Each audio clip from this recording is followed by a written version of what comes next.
This podcast is a member of the Voices of Wrestling Podcasting Network. Visit voicesofwrestling.com to hear the rest of our great podcasts, as well as show reviews, columns, opinions, and updates across the world of wrestling. It's my music. You're listening to Music of the Mat on the Voices of Wrestling Podcast Network. Hello, and welcome to Music of the Mat, the podcast devoted exclusively to the music of pro wrestling. It's all part of the Voices of Wrestling Podcast Network. I'm your host, Andrew Rich. This is episode 154, and it's a Music Memories episode. And today I'm joined by a returning guest here on the show. They are a contributor at Voices of Wrestling. It's John Carroll. Hello, John. Am I a contributor, Andrew? What did I contribute? You've written some reviews. You've written some reviews here and there, I think. I did the G1 show with Juice and David Finlay. And I really don't remember doing anything else in 2022. It may have literally been that one show. But yeah, contributor. Oh, I did also do the Wrestling Omakase episode where I took a very obnoxious victory lap about Naito getting into the Wrestling Observer Hall of Fame. I forgot. You? A victory lap on Naito? You, of all people? I'm shocked by this whole thing. It was really surprising. Yeah. But yeah, so those are my two contributions for 2022. So I can continue being a Voices of Wrestling contributor. Yes. Well, it's actually been a while since you've been on this show here. I think last time you were on was before the pandemic even. That's how long ago it was. Wow. But we did see each other at Forbidden Door last year. In the suite. That was a lot of fun there. And but this is your big return to the podcast. So hurrah. Hurrah. What was my last episode? Was it did we do Dragongate units or something? No, that was your first episode, the heel units. Your last one was, I believe, Jamming Around Japan, number 1. So that was a couple years ago. And since then, you were on Omakase more recently than that, though. Yeah, last time I did that show, it was the 5 matches where you pick 2, I pick 2, and there's a fan vote for the 5th one. So yeah, but that was fun. It was, yeah. I mean, again, last time you were on here, you have since, I guess, shut it down, gone on hiatus. What's the state of the podcast at this point? Is it gone for good now, or I don't what? think I'm done with it for good. I mean, I brought it back 2 months ago, 3 months ago, whenever Naito got in the Hall of Fame, just do that one episode. So I think that's kind of what I'm going to do from now on is if I ever really want to talk about something, I can get a guest together really quickly. I'm not retired, but it's never going to be I don't think it'll ever be a regular thing again. The problem is I travel way too much now. I remember I had a different podcast idea, not Omakase, but a different podcast idea for a weekly podcast. I brought it up to Nicole, my partner, who I was interested in doing this, and she looked at me like I had 5 heads, and she was like, "Why the fuck would you do that?" And she was not at all into the idea of me doing a weekly podcast again. And I get it because it is it's one of these things that when you have when you live with somebody else, podcasting weekly kind of is a burden on them too, because it's especially when you live in an apartment, where it's this is an hour and a half to 3 hours where every week where I have to take the bedroom and cannot be bothered basically.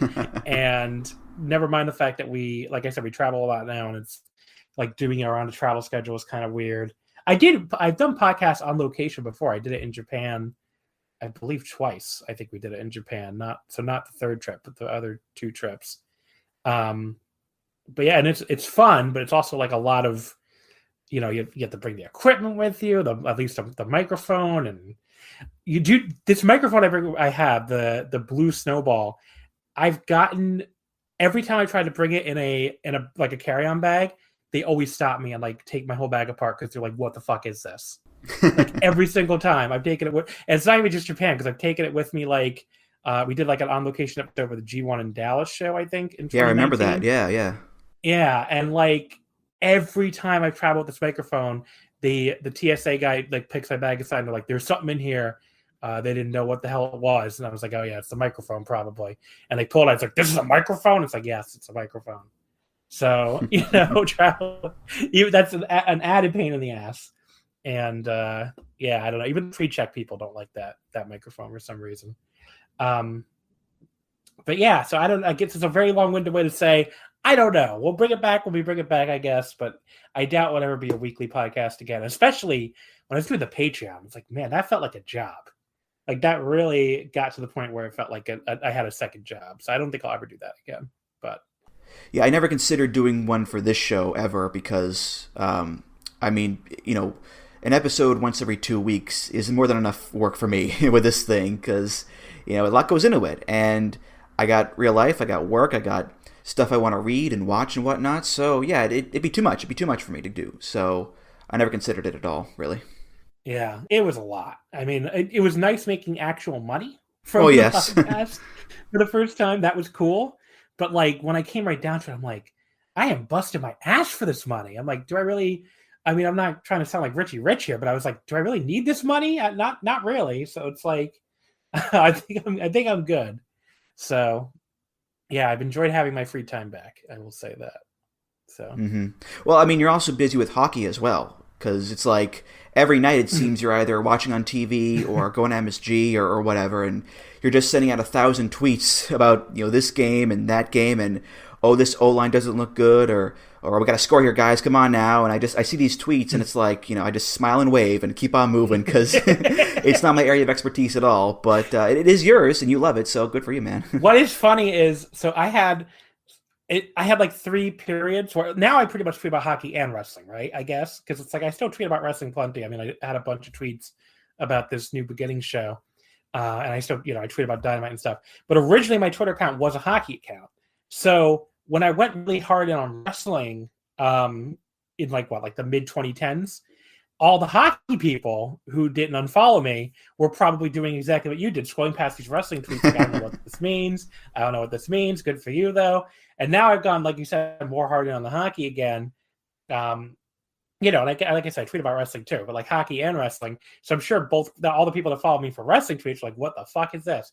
So should I just make 2 different Twitter accounts? Probably. Am I too lazy to do that? Yes. So I just tweet about hockey and wrestling on my Twitter account. But yeah, I do go to I have New York Rangers like quarter season tickets, and I go to additional games besides that. And I also am a big LA Kings fan. So having 2 favorite teams, and now I'm always going to like Kings games when they come to the East Coast. So it is a lot of games, but I love hockey. I'm just picturing like 2015 or so, some hockey guy looking at your timeline and being like, John's tweeting about this Danshoku Dinu fellow. Is he like an obscure Japanese hockey player I don't know about? Let me Google him real quick. Oh my God.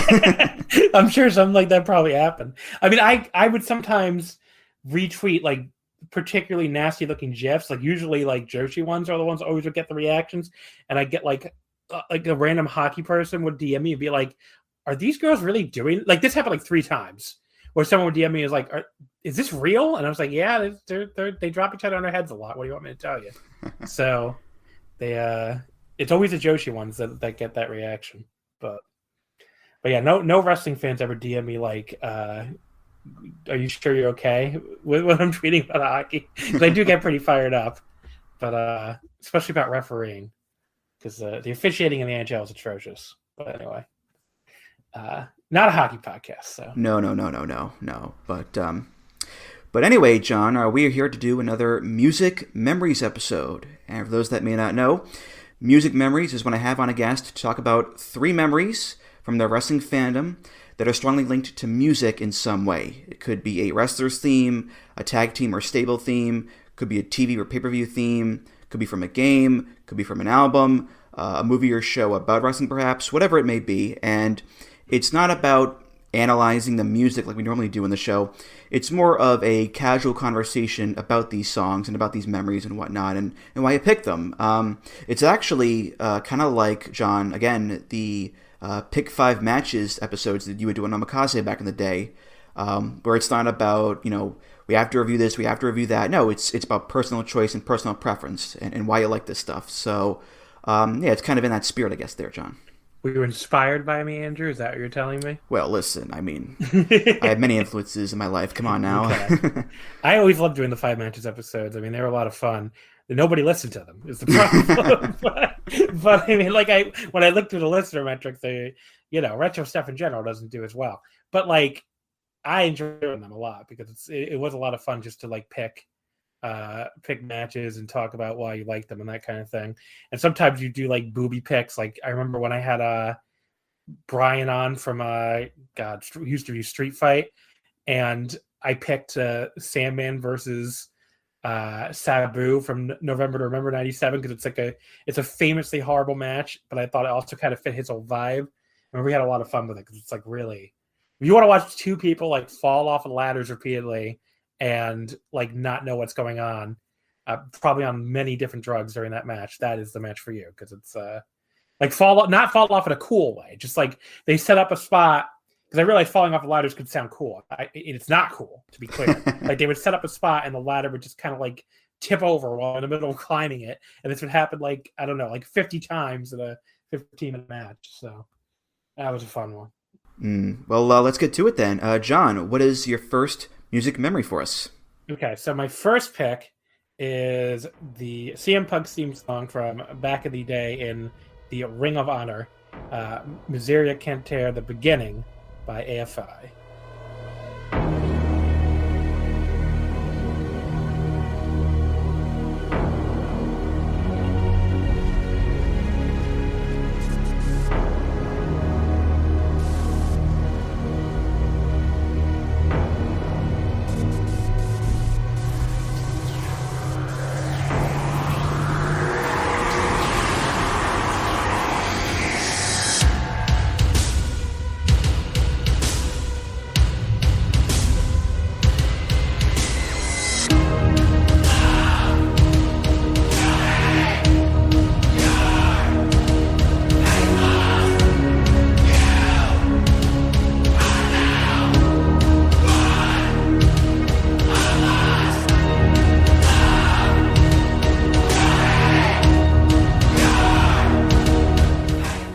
So I picked this pretty much. I was definitely going to pick when you came to me with this whole pitch for this Music Memories episode. I was definitely going to pick something from my days attending Ring of Honor. Mostly in the front row, I should say. So if I ever want to remember what I looked like in 2004, I have many options to choose from. But yeah, I mean, so I wanted to pick something from that time. My first thought was to pick a Special K's theme song from that period, which was Victim of Hardstyle, I believe. But then you informed me that rotten Joe Gagney got to it before I could. The no good scoundrel, who also was attending lots of Ring of Honor shows around the same time up in Boston. I was attending them, of course. I don't know, the Northeast Corridor, I guess you'd say. I went to pretty much all the Philly shows, definitely all the New Jersey shows, and then all the New York City shows. I made an occasional appearance in Connecticut or Long Island before my buddy and I kind of decided, are these shows worth the trip? At a certain point, anyone who was following Ring of Honor at that point could tell you that those Connecticut and Long Island shows were kind of B shows, and they were the longest trips we would take, basically, from where we were at the time in New Jersey. So, we kind of ended up doing them less and less, but we did do them for a little while. But yeah, so we went to all those kind of shows, and, so if I wasn't going to, you told me I could have done Victim of Hardstyle, but I wanted to do, a different song. And, I was a huge CM Punk mark back in the day. I loved Punk. It was like, it's kind of funny now because I am definitely not straight edge at all, but as a 17 to 19-year-old at the time, I was like, you know what? I tried drinking in 9th grade and almost threw up. That sucked. I'm going to go straight edge now. And that did not last very long until after I turned 21. It pretty much was done immediately. But yes, I was influenced by CM Punk at the time in that regard. So I was like very into this whole straight edge thing. And he just seemed really cool at the time, right? Like he has this theme song, which is like, it sounds like kind of dark and spooky, but not like in a corny way. And, he played the entire thing plays for his entrance, which was like a very unique thing at the time. It's like I think just under 3 minutes, the song length. So, and he's a guy who, much like someone we'll be talking about later, would let quite a bit of it play before he came out, which just made him feel like an even bigger deal. And of course, back in the day, sitting in the front row, the barricade slapping as it was, his theme song was by far the most fun to barricade slap in time too. And yeah, just really like, if I hear that song, even though I'm not, it's not really like my style of music in general. Like I'm not listening to AFI on my off, in a non-wrestling context. But like, if I hear that song, it will instantly transport me to like, all these venues in the Northeast and seeing CM Punk come out and just him feeling like the absolute biggest star in wrestling to me at that point. And, I was really, really behind him in that feud with Samoa Joe. So the other, like if I had to like distill it down, this theme song to one specific memory, it would definitely be being in the Rexplex in Elizabeth, New Jersey. I believe November 2004. I could have the month wrong. It could have been December. But for the third Samoa Joe versus CM Punk match after the 2 60-minute draws, which was a pretty incredible match. I've always thought it was really underrated. They told the story with Punk like bleeding a gusher pretty much right out the bat, and that kind of being his downfall. I just remember being there thinking that we were going to see Punk win the title, and it obviously didn't happen. But I don't remember leaving that building feeling like, we just got screwed or we were angry. But I remember leaving the building feeling like, wow, this was quite the match we saw, and Punk just came up short. So it was like, the fact that Ring of Honor booked the match and Samoa Joe being so good too, and they booked that match in a way where I was a huge CM Punk fan at the time. I really wanted to see CM Punk win, but I wasn't mad about it when I left, right? I think that says a lot about how good their booking was at the time and how good, Gabe Sapolsky booked that.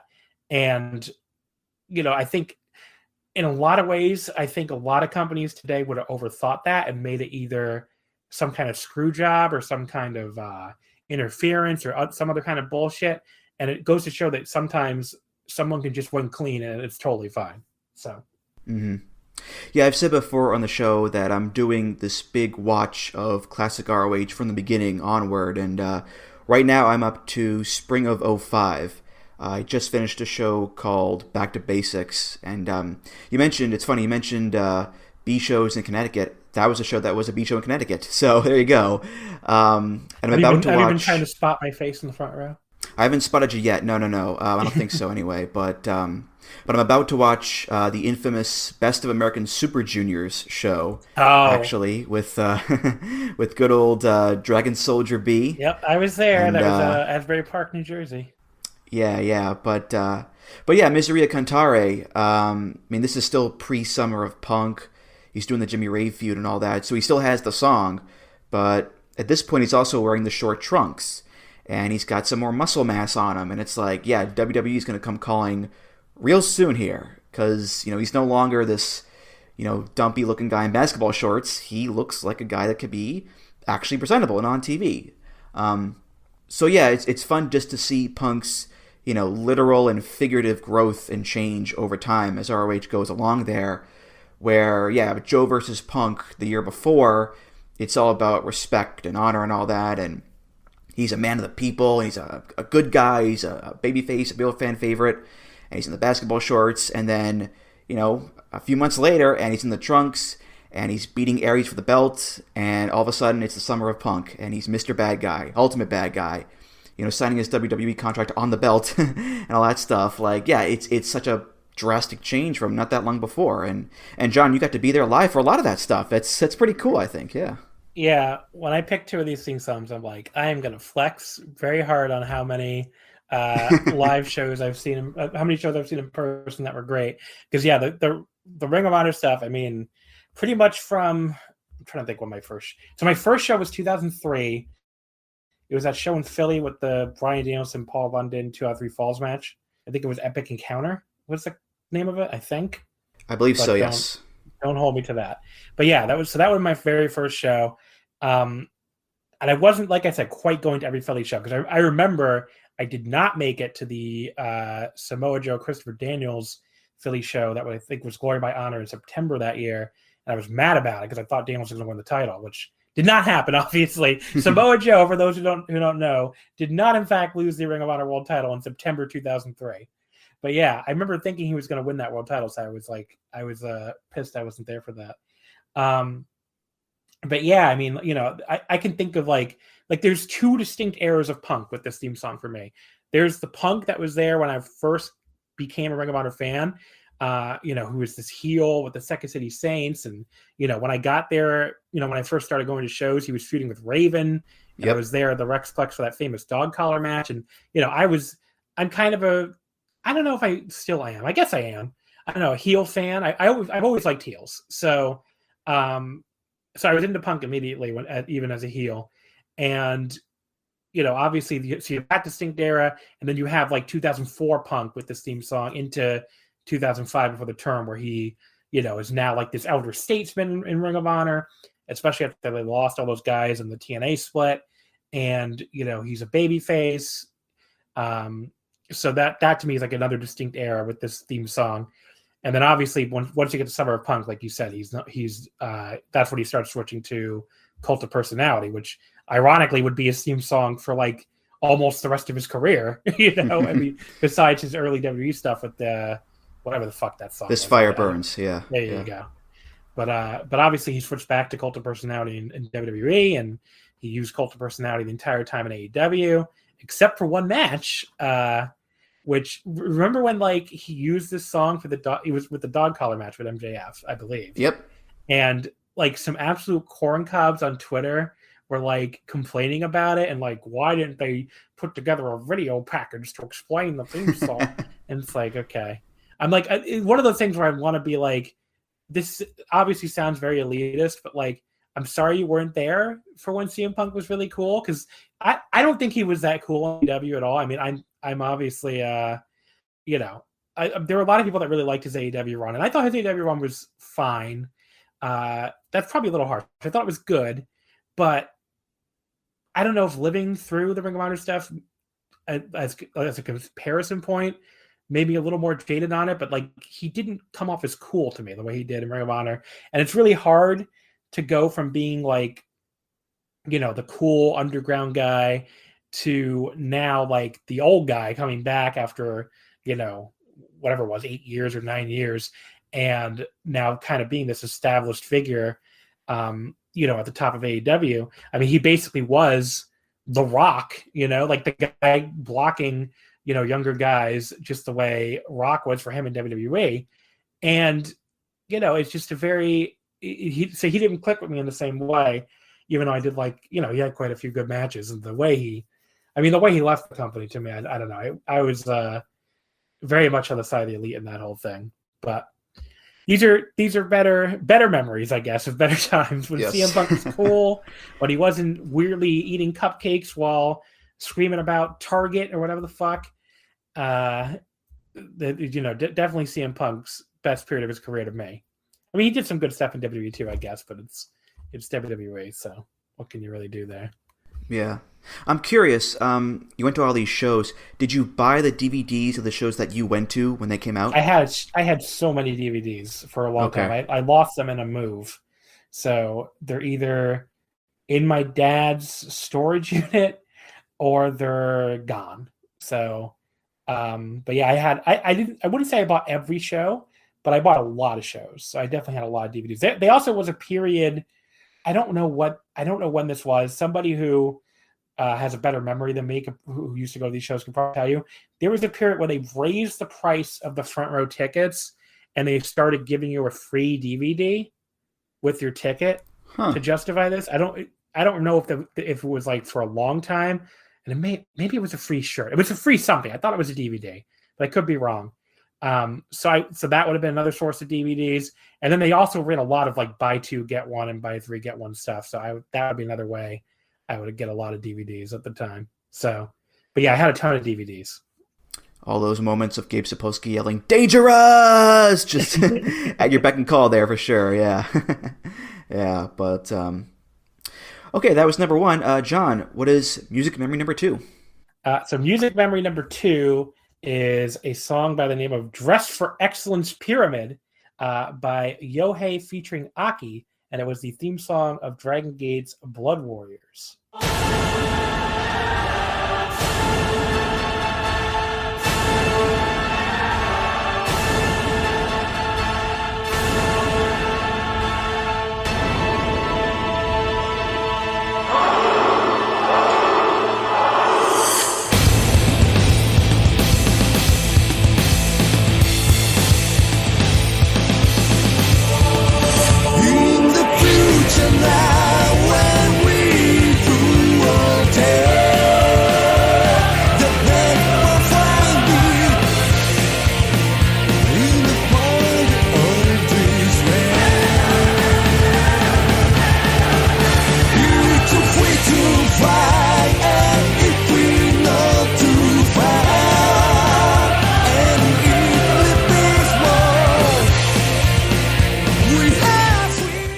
So I picked this one. I was originally, like, when I first started with Voices of Wrestling, I was a Dragongate writer, which sounds weird now because I haven't really watched Dragongate in quite a few years and haven't written about it. But my very first podcast was Open the Voices, on the Voice of Wrestling Network. So I was someone who, followed the Dragon system very closely from I'd say like 2002. Like when I first got into Japanese wrestling, it was pretty much. I was a big Toryumon fan, at the time, getting the original like Toryumon versus T2P tapes and all that kind of stuff. So, I was following along with the Dragon system from about like 2002. When did I get fall out of it? Probably like I'm really always bad at estimating, like 2016 or 2017, maybe even later than that, but somewhere around like whenever the heel stable changed, from Mad Blanky or from Berserk to something else. I think that's when I lost track of it. So I don't even remember now the name of the new heel stable. I believe it was Antius. Yeah, or Antius or whatever it was. So I can figure this out in 2 seconds. When the hell did Antius start? Let's see. Because I remember that's when I really lost touch. January 13th, 2018. Okay, so I guess it was early 2018 when I really stopped watching Dragon Gate. I was probably going in that direction already, but that's like a very clean split. But yeah, so I was a fan of Dragon Gate for quite a long time. I watched, a ton of the shows, and this theme song was the theme song for Blood Warriors. So, to give a little Dragon Gate history, Blood Warriors was formed towards the end of 2010, into the start of 2011, and they were, this amazing like top heel stable that kind of came together as a union of two stables. So you had the remains of the, like what you would call the heel stable lineage at the time, where kind of each heel stable like bleeds in the next one. So the stable by the name of Deep Drunkers, they had lost a Unit Must Disband match earlier in 2010. I don't remember the exact date, probably September or August. And at the same time, Naruki Doi had turned on the World One group to join up with them, but they said they didn't need a name at the time. They just became Team Doi. As kind of like a, as like a temporary name. And Doi would constantly hint that they were building something bigger, and they were gonna. He said he would say like a name isn't necessary right now. So he would kind of hint that they were building something bigger, in the near future. At the same time, there was a unit called the Warriors, which was Shima's unit. They were basically baby faces. Maybe you could make a case they were like a little more neutral, but they were definitely on the babyface side. And this had members like Dragon Kid, who had never been heel before, and guys that had not been heel in quite a while, like Gamma. Or at that point, maybe had been healed pretty recently. I don't know. I'm trying to do this all from memory. The point is, the Warriors unit were not heels. And towards the end of 2010, you would have like these random masked men appearing throughout Dragon Gate. It was very wacky, but it all built to a point where these masked men who had been seen in the same place as Warriors, I don't know how they turned out to be Warriors, but these masked men all showed up at one point. They take off their masks, and it's the group of Team Doi and the Warriors, and they merged together to form the unit that became known as the Blood Warriors. And the theme song itself, it's just like, it's a very memorable song to me because it's basically two separate theme songs mashed up together, but it sounds so good together that like it sounds like that was the intention all along. I think we talked about this on the Heel Unit themes episode, where I'm just like, I don't know how they did this, where they took two songs, the Warriors theme song, which was just like this instrumental, and this song called Glitter by the same artist, Yohei featuring Aki, and like they combined them together to make one song, which is this song, Dress for Excellent Pyramid. But like this song sounds so good on its own that it doesn't sound like a mashup. So I don't know. you have any theories on how they pulled this off, Andrew? Did they already have Dress Wrestling Pyramid done and then put it in? Because that would be incredible, because the Warriors started like 2009 or something. I don't know if it goes that deep. I mean, the intricacies of Dragongate are well known, of course, but I don't know if it goes that far. But yeah, I had not heard this song in a few years, and then I listened to it recently, and I was like, oh yeah, this song is really, really awesome. Like, I should listen to this a lot more. I mean, I still have no idea what Dress for Excellence Pyramid means, but well, they used to form a, so when they first revealed themselves as like the new heel stable, they merged together.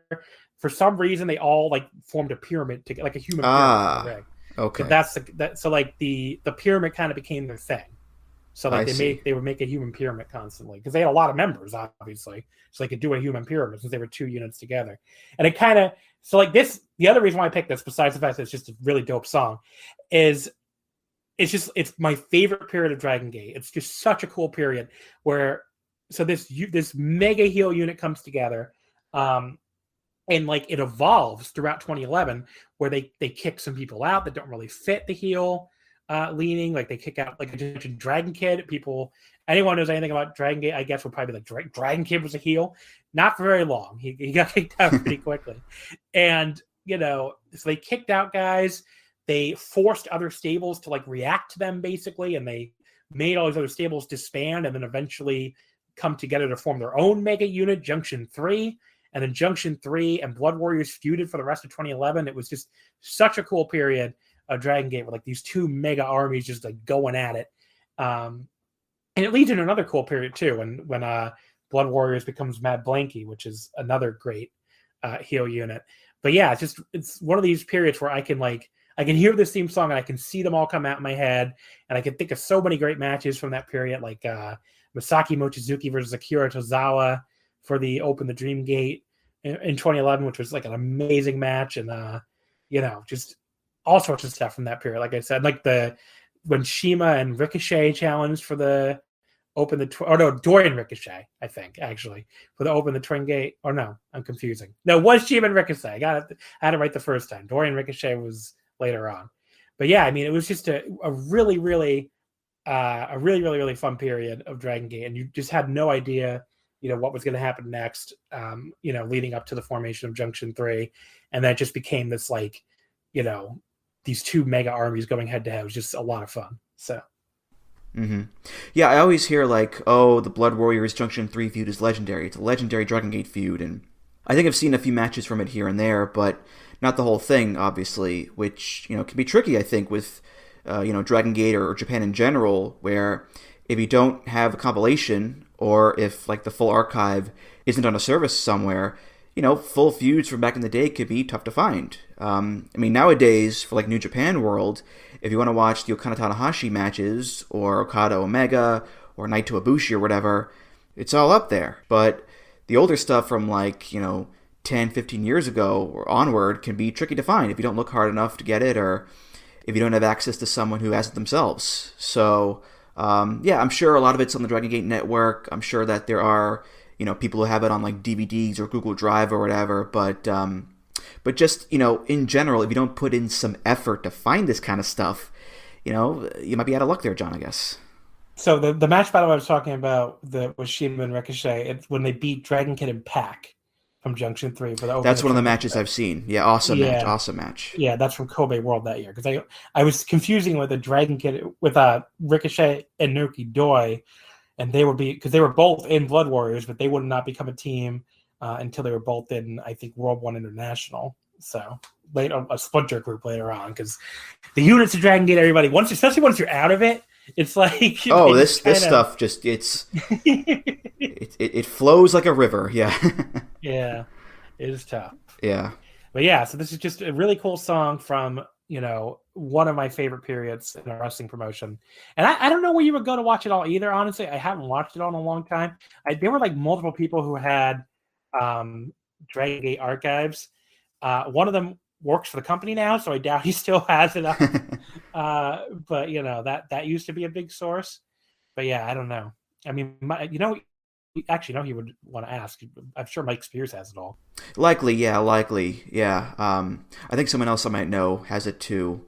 But anyway, time now for the third and final music memory. John, what do you got? So this is a song. I hope everybody's sitting down for this because they're going to be really stunned. I have this song "Stardust" by Kazin. I should know how to pronounce this. Kazin, I think. But it's Tetsuya Naito theme, everybody. Very shocking.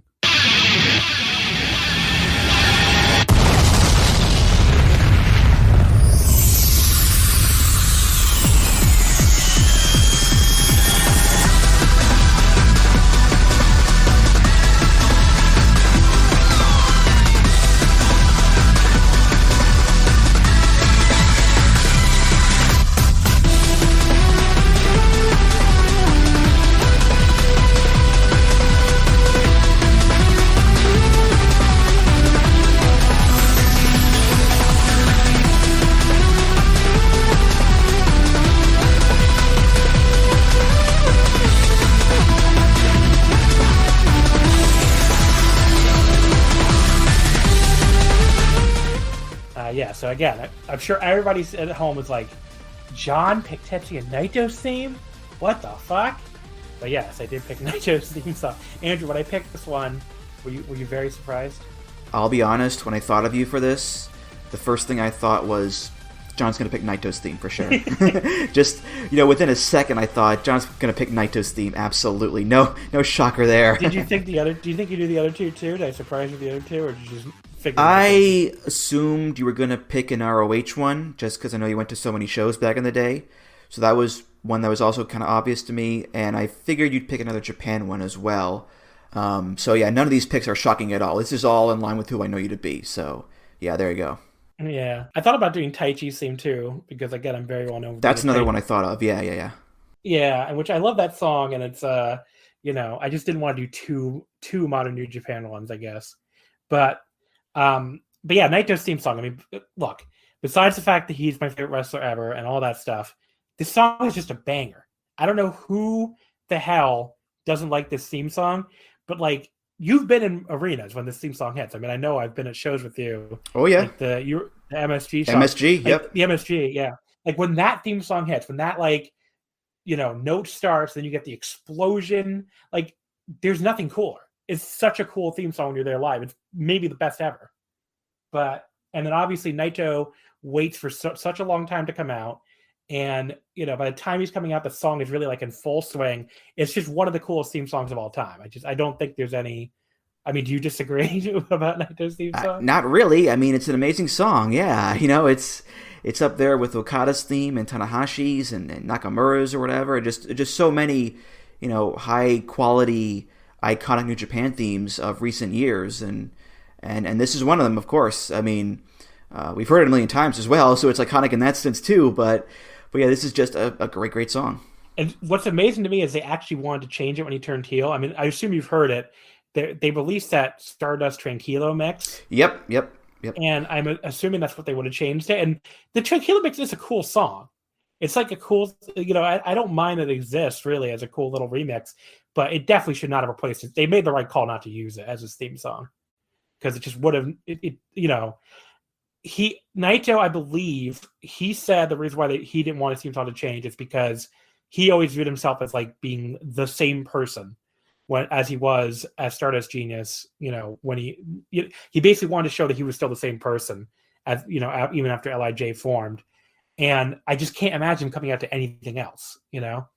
So because the theme song even kind of works for him as a heel when he was like at his most heelish, because it has that weird period where it gets kind of quiet, and even if like you were mad or whatever, that like let's say you were really into Okada at the time when Naito beat him for the title, which I'm going to talk about more in a second, but that like the part I'm talking about, like it kind of works as like the heel just won, and now you're disappointed. There's like a very downbeat part to it too that just kind of always worked, even for like a heel. But obviously, like when it comes to the theme song, besides it being an awesome theme and all that, like the memory it brings up for me is being in Sumo Hall to see him win the IWGP Heavyweight title for the first time in April 2016, and then being in Sumo Hall again the next year to see him winning the G1 Climax in 2017. And like, you know, there's just like the feeling I had those nights, and like, you know, being in that building when that music hit, and the people just being like, it's one of those things where like, I don't know if I'll ever be in a crowd again that reacts to a person the way they reacted to Naito on those two shows. And not even just Naito, because Kenny Omega too, on the G1 final, like felt like, I mean, I've talked about this a lot, but like Kenny versus Naito felt like you were there for Rock versus Austin that night. I don't think that's an exaggeration. It felt like the two hottest wrestlers, like at the peak of their powers, and here they are, and they're going to fucking fight to see who wins the Great One Climax. I mean, it felt like, I really was like, this must have been what it felt like to be there for like Rock versus Austin at WrestleMania 17, because it felt like the exact same thing to me. The crowd is so into these two guys.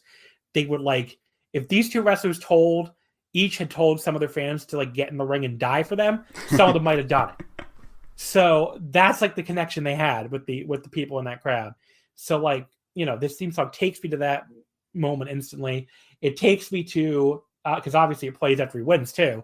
Like it takes me to Naito throwing that IWGP belt in the air and like just watching that, being amazed. And it takes me to Naito grabbing that G1 Climax trophy the next year and acting like he's gonna throw it into the crowd, which was one of the craziest. I just remember I was up in the balcony for both those shows. I had way better seats, I should say, to the G1 final in 2017. We were like front row balcony versus like quite a bit high up for the title match. And you know, like when he threatened to throw that trophy, I was basically looking straight down at him, like getting ready to take this and just fling it in the crowd and be like, oh my God. Because like, obviously he wasn't going to do it, but in the moment watching him do it, he's going to kill someone with that thing. What are you doing? It looks like he's going to fucking do it. Like he did it perfectly. But yeah, I mean, just incredible moments, incredible matches. I've heard it live many other times too. At MSG with you, Dominion 2019 when he won the Intercontinental title from Kota Ibushi, and that like one of the craziest matches of all time, honestly. You know, and I'm sure I will hear it again live since I'm gonna I'll be attending Wrestle Kingdom next year. So, you know, I'm very excited to finally hear his theme song live again. But yeah, I mean, it's just one of the all-time best theme songs for one of the all-time best wrestlers, my favorite wrestler, and you know, it just brings me back to being in Japan and you know, seeing these incredible matches. So yeah, I mean, those memories are always going to be a lot stronger because you were there live and not just watching it on TV or on your computer or whatever. Like you were in the building there among that crowd, in that atmosphere, in that just whole energy. It's like an extra emotional bump for the whole thing. I mean, you know, as much as I loved All Out and Forbidden Door as shows in and of themselves, they were great shows. Being there live for those two shows just puts it over the top as like these, you know, amazing wrestling memories that'll have and cherish forever. I mean, you know, being there for All Out and just seeing that Lucha Brothers Young Bucks cage match and the Cole and Danielson debuts and Suzuki confronting Moxley and you know, Punk's first match back against Darby Allin and you know, Forbidden Door the next year, you know, Shibata coming out to confront Ospreay and Okada's coin drop hitting and the crowd just exploding. You know, the unfortunate part of Forbidden Door for me is because we were in a suite with an open bar. I remember that much. My memory of that is much worse than my memory of these Naito matches. But yes, from my vague, fuzzy memories, I remember having a good time. Yeah. I mean, it's one of those things where, as great as something is when you're watching at home, it can be even greater when you're there live, or worse. You know, it can be a lot worse if the show sucks or whatever. But that's the risk you take when you go to a show. And lucky for us, with your Japan shows, John, and with All Out and Forbidden Door, those were great shows. So our luck held out for those two ones for sure. Have you ever been to a bad live show? It's a great question. I don't think so. I mean, I haven't been to that many just in general. So I've been to a shitload, and I can tell you, I can give you one route that, because they're really, even I used to go to like a lot of WWE pay-per-views like in the 2000s. So I'm sure I saw some like subpar shows like Survivor Series 2006 in Philly. I remember it was not that great. That was the Batista Booker T or King Booker world title, I think, main event. But like I don't have like negative memories of that show because it was still fun. It was still a live show. The only show I can think of off the top of my head that I hated every second of, besides like some random like SmackDown tapings that were pretty stupid, but like the only big show was Judgment Day, I believe 2004. Whichever one was Undertaker versus Mr. Kennedy as the main event, or with the last ride match. That was not Judgment Day. That was it was No Mercy. No Mercy. Yeah. 05, I think. 06, 05. maybe. You sure it's 05? Let's see. No Mercy. I think it was 06. No. Okay, I had the match wrong. No Mercy 2004, Undertaker versus JBL last round. Yes, okay, there you go. That's right. Okay. That's right. So that show was at the old Continental Airlines Arena at East Rutherford, which no longer exists, by the way. Thank God, because the arena was a piece of shit. But yeah, that was JBL beating the Undertaker in a last ride match for the WWE title was the main event with Heidenreich, I believe. Yes, that's right. That's right. Yeah. The semi-main event, Charlie Haas, Miss Jackie, and Rico defeating Dawn Marie and the Dudley Boys. What an encounter. John Cena versus Booker T, the finals of the U.S. title best of 7. It went 10.5 minutes, was not very good. Big Show beat Kurt Angle, whoop-de-doo. Kenzo Suzuki and Rene Dupree beat Rey Mysterio and Rob Van Dam in 9 minutes to retain the tag titles. The best match of the night got, again, only 10.5 minutes. Billy Kidman against Paul London. Spike Dudley beat Nunzio to retain the Cruiserweight title. Again, only 8:44. And the opener, Eddie Guerrero up against, of course, the legendary Luther Reigns. That's what they put Eddie Guerrero in with, folks. And that match got 13 whole minutes. So yeah, that show was miserable. It was horrible. Like everything sucked. It either like it didn't get like okay. So like Kidman versus London could have been really good. They gave it 10.5 minutes. Why did JBL versus The Undertaker need to be 20 minutes long?